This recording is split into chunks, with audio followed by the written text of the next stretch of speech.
안녕하세요. 힐링 플래닛의 힐링입니다. 오늘은 남들과의 비교 레이스에서 벗어나는 방법에 대해서 소개해드리겠습니다. 우선 최근에 마세라티에서 내놓은 한정판 자동차가 한국에 5대 들어왔는데 전부 완판이 됐다고 해요. 그래서 우리나라가 이제 명품 소비 1위국인데 이 모든 게 남들에게 과시를 하고 또 남들하고 계속 비교하는 문화에서 비롯됐다고 생각이 돼요. 그래서 물론 본인은 다른 사람과 비교하는 건 당연한 현상이지만 비교를 계속 하다 보면 또 부정적인 생각이 이어지고 결국 자존감이 낮아지게 돼요. 그래서 오늘은 어떻게 하면 비교하는 습관에서 벗어날 수 있을지 알아보도록 하겠습니다. 우선 첫 번째, 모든 걸 다 가진 그들은 과연 행복할까요? 저는 장기하 씨의 부럽지가 않아라는 노래를 좋아해요. 그렇게 되기까지가 상당히 쉽지는 않지만 우선 제 경험을 좀 공유를 해보자면 제 지인분들 중에 소위 말하는 모든 걸 다 가지신 분들이 있었어요. 제 남편도 영화 기생충에 나올 법한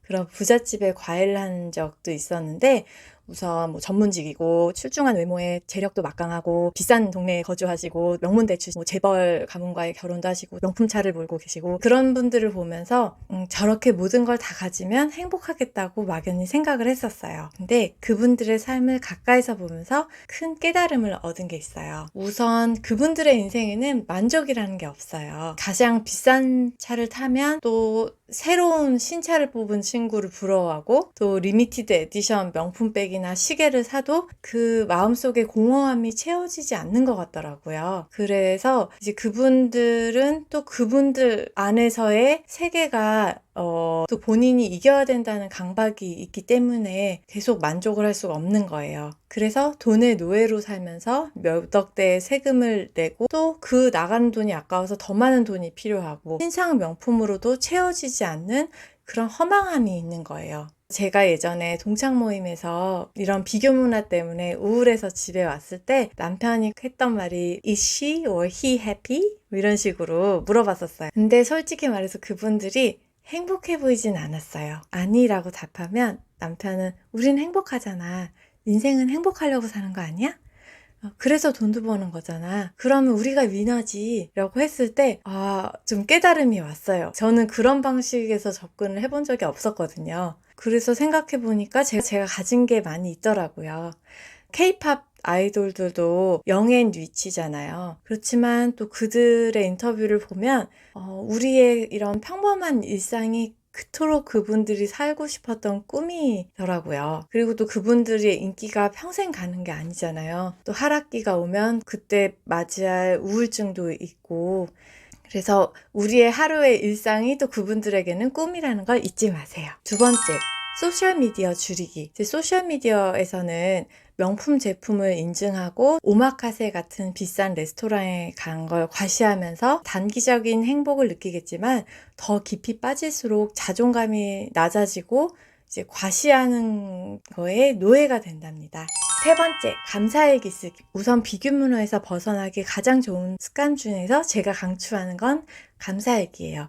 굳이 바빠서 일기를 쓸 수 없다고 하더라도 말습관으로 친구한테 와 이런 맛집을 소개해줘서 고마워 아니면 저는 덕분에라는 말을 좋아해요. 그래서 누구 덕분에 내가 이럴 수 있다니 나 정말 운이 좋다 이런 식으로요. 제가 좀 큰 깨달음을 얻었던 건 3년 전에 제가 양발을 무지외반증으로 수술을 받았었어요.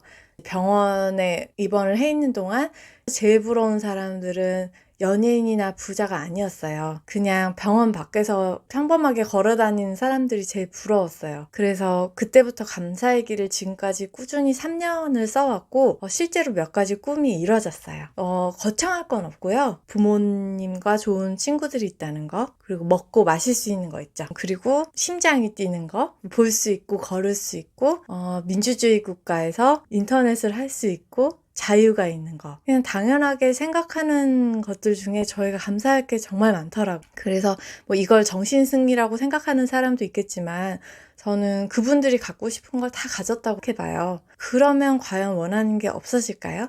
저는 그렇지 않다고 생각해요. 우리는 원하는 걸 얻으면 또 다른 욕심이 생기게 되어 있어요. 하지만 내가 가진 것에 만족을 하고 또 감사하는 마음으로 세상을 살다 보니까 제가 운이 좋은 사람이더라고요.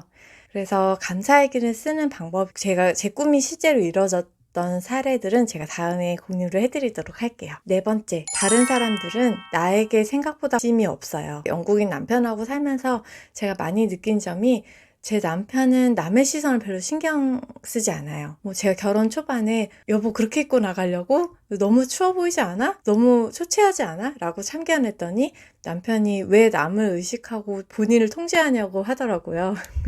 그래서 돌이켜보니까 남편은 제가 뭘 입던지 한 번도 참견한 적도 없었고, 또 본인도 남을 평가하거나 참견하지 않더라고요. 저한테 여성스러움을 강요하지도 않아서 제가 제 자신일 수 있었던 것 같아요. 그걸 많이 장려를 해왔어요. 그리고 또 관련된 실험들을 또 봤는데, 어떤 실험자가 웃긴 문구가 적힌 티셔츠를 입고 며칠 동안 회사에 출근했는데 그걸 알아챈 사람이 없었더라고요. 한 명인가 두 명밖에 없었어요. 그래서 그런 걸로 때는 생각보다 우리가 남한테 관심이 없다는 걸 잊지 말아 주셨으면 좋겠어요. 전 이런 마인드셋을 가지고 저도 늘 훈련을 하다 보니까 첫 번째 생긴 변화가 저만의 의견하고 기준이 생긴다는 거였어요. 그동안은 제가 제 기준이 없다 보니까 남이 설정해 놓은 기준에 맞춰서 거기 안 맞으면 자책하고 부족하다고 생각을 했었어요. 하지만 이제는 저만의 기준이 생겼고 제가 기준이에요. 그래서 어떤 사람이 부럽거나 자랑을 한다고 해도 그 사람은 그 사람이고 나는 내 마이웨이로 이렇게 갈 거라는 주관이 생겨요. 그러면 동창회에 다녀와도 그러든지 말든지 장기하처럼 자랑하고 싶으면 자랑해. 난 전혀 부럽지가 않으니까, 이런 마인드로 자존감이 강한 사람이 될 수 있는 것 같아요. 오늘 시간도 도움이 되셨나요? 다음에도 자존감을 높일 수 있는 팁들을 공유드리겠습니다. 감사합니다. 안녕.